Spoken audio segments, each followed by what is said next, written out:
Well, thank you very, very much. It's very good to be here with you. Thank you, Jane, very much for the invitation. I mean, perhaps I can sort of pick up with the comments we've just heard to follow on from those, because I think clearly we can talk about these geopolitical shifts in terms of their effect right here in this region, around the Black Sea and in adjacent areas. But it's a global question, really. And, you know, as an American sitting in Brussels, you know, allow me a couple of points about that as well. I think the first point to be made is simply the implications of this being a very protracted conflict and a very likely, very durable confrontation with Russia.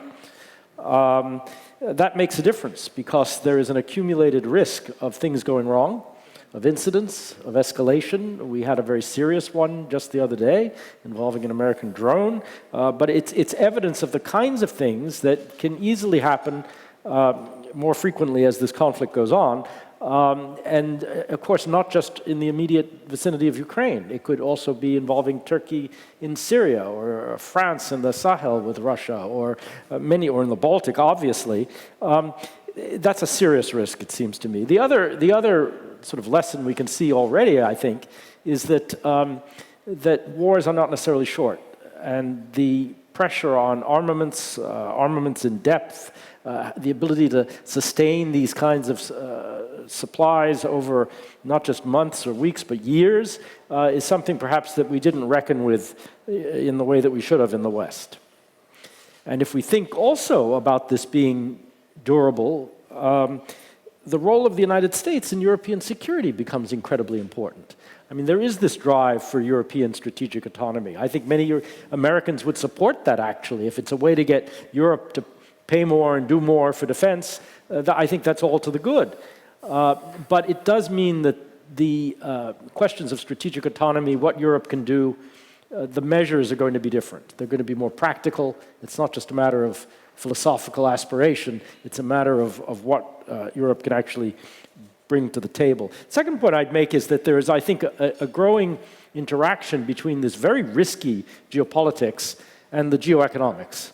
And the economics, if I can say. I mean, we have now in 1 week a very dangerous incident between Russia and the United States, and a very dangerous bank problem in the United States. Defense on this scale is expensive. Cooperation across the Atlantic is not just a matter of security, it's also other things.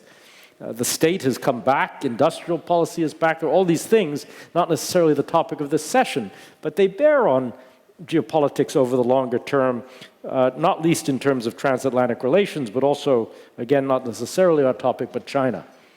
And finally, I think there is this question that you just mentioned. I think it's exactly right. How the global South, how the rest of the world views this.